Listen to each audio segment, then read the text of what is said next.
Today we're going to be talking about the Canon R6 as it compares to the Canon 90D. Why would I make this video? Because I get a lot of questions from people considering their first Canon camera, and they're asking me, hey, what about the 90D? What about the R6? And I'm not here to sell you cameras. I'm here to inform you. And so I'm going to say some negative things about both of them. I'm not ripping on your gear. I'm not telling you made a bad decision.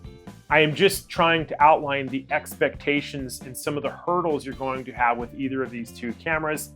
And I would give recommendations completely different based on the kind of shooting you do. And there's some photographers I would say get a completely different camera. Looking at the specs, the Canon 90D, $1,100, brand new at the time of this recording. It's been out for over a year. The Canon R6 is $2,600 and was just released a couple months ago. When we're looking at the maximum frames per second, we have 10 mechanical frames on the Canon 90D with 7 in live view when it is sustained continuous tracking for sports shooting. If you're doing one shot, you can get 11 frames per second. Now on the R6, we can get 12 mechanical frames per second and up to 20 electronic with a little asterisk next to it. And the reason is you have to have one of the new batteries charged over 60%. So if it's not over 60%, then it drops down. I kind of feel that's a little bit misleading advertising, but we would rather have that burst at full charge than not at all. So right off the bat, you're starting to see some caveats. Now the 90D was kind of supposed to be a replacement for the 7D Mark II, not in the full sense because it's missing some features like dual card slots, better focusing systems and things of that nature. But many sports photographers have picked up the 90D for sports shooting, and the reason is it has an optical viewfinder. Now the R6 has a viewfinder, but it is an electronic viewfinder.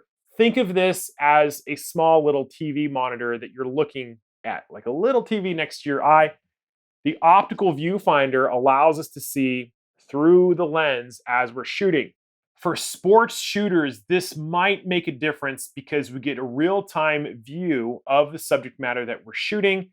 And this is more of a little TV projection. And so when you're shooting sports with the R6, there is a very slight shutter lag, which means that when you're shooting and you're watching your subject move across the frame or whatever you're doing, there's a little bit of hesitation. For me, it's not a problem. For most sports shooters, it may not be a problem, but there's a reason that even today, if you look at the NFL shooters, they're using optical viewfinder cameras because they want that real-time feedback. And one of the drawbacks of optical viewfinders is they do not give an exposure prediction. So if your camera settings are off, you might miss the shot completely. You might under or overexpose it. The beauty of an EVF is you do get exposure preview. So you're starting to see that we're getting some very compelling differences between both cameras. Suffice to say, the 90D has 2 focusing systems in it. There is a focusing array under the mirror box in the 90D, which allows for this optical viewfinder focusing. And when we go to live view and use the back monitor, that mirror flips up. And now we use the focusing system built into the sensor. I have a Canon 90D Facebook users group, and there's almost 11,000 users in there. So we get a lot of feedback in different shooting conditions and things of that nature.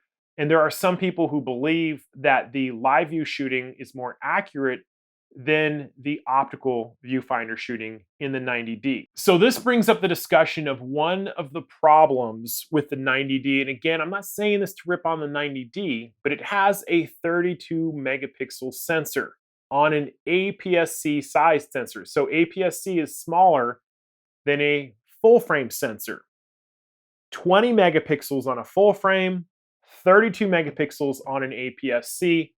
There's a lot more megapixels in here in a much tighter space. And because of this, we have to use high resolving lenses on the 90D to maximize the sensor's potential. The reason why this is important is because we have a lot of users coming from the 80D or even Rebels or even the 7D Mark II. All of those cameras have lower resolution, and they were using lenses, older zoom lenses that worked fine on those cameras, They put it onto the 90D, and all of a sudden, the pictures are not as sharp. There's a lot of information in terms of why this is the case, but suffice it to say, the older zoom lenses will not have resolving power on the 90D. That is just the truth. I've seen many users use those lenses on the camera and they're sufficiently happy with them, but if you zoom in and you look, it's just the sharpness is no longer there. So this is one of the major problems with the 90D that Canon doesn't really talk about. They just say, hey, buy this camera and put whatever lens you want on there. And so users go out and they're like, thinking, okay, I spent $1,100 for this lens, but my old 100 to 400 doesn't work anymore. And if I really want to take advantage of the sensor, well, now I got to shell out a couple grand, especially if you want that version 2. The version 2 is amazing, absolutely incredible. There are some third-party lenses that work pretty good, the Sigma lenses, the Tamron lenses, but in my opinion, the 100 to 400 version 2 is what you want with the 90D. If you are a sports or a wildlife photographer and you plan on using the 90D as a sports shooter, just keep that in mind. You might have to upgrade your lenses. It's the older zooms that we're seeing that do not resolve very well. Once you have that high resolving lens on the 90D, there's another problem, is that because of the tight sensor, it requires that the lenses you're using are calibrated, which brings up micro focusing adjustment for the 90D to get it dialed in correctly. There are some tests you can do at home. There's some programs and software that will help you, but to really maximize the potential of the optical viewfinder shooting, you're gonna need good lenses. You might have to micro focus adjustment. You do not need to do that on the R6. In fact, and this is the weird part, at 20 megapixels, you could probably use that 100 to 400 version 1 and you wouldn't need to upgrade lenses. But now we're dealing with a 20 megapixel sensor, and the question is, does that have enough resolution for what I'm doing, right? Any professional shooter, I am steering towards the R5 if they need lots of resolution and megapixels, and then the sharp lenses would come back into the discussion.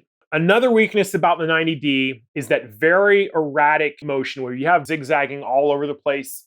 It does seem to struggle a little bit. If you're dealing with more linear motion or smooth transitions, it's amazing. It's a great camera.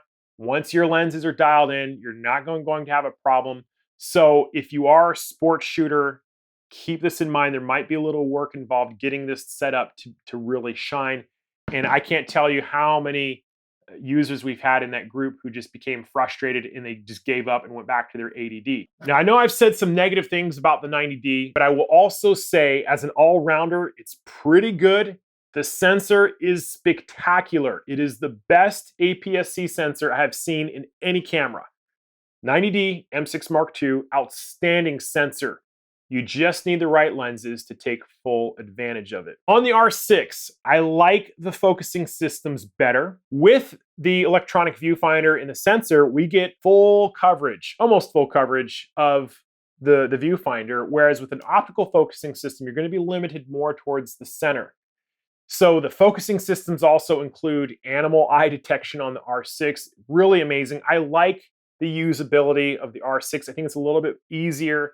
You get it, you put a lens on it, it's going to work and behave as you would expect because you're dealing with 20 megapixels. If you are a portrait photographer and you do not need more than 20 megapixels, I would say go with the R6.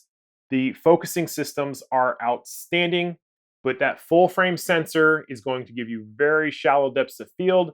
The dynamic range in both cameras is incredible. You're going to be very happy with them. In low light shooting, the R6 does have the advantage because of the sensor area. Larger lenses let in more light, therefore you're going to have less noise. So far, I've only really talked about some negative things about the 90D. There are some negatives about the R6 you're going to want to know about. And I hate to say it, this is not a great video camera. In my opinion, I know people are going to hate me for saying that, but if you do a lot of video work, I would not pick the R6 simply because you are going to run into overheating problems. It's very well documented. It's a far better stills camera, lots of bells and whistles, definitely a better stills camera. Can you do video recording? Absolutely. But once we run into that 30 to 40 minutes, camera's gonna pretty much overheat and you won't be able to use it until the camera decides it wants to be used again. So does that mean I would say go out and buy the Canon 90D if you do a lot of video recording? I would also kind of say probably not. You can do unlimited 4K recording on the 90D, but it is pixel bend or line skip. It's not quite as clean. There is a gorgeous 4K HQ mode on the 90D. The problem is it too will overheat.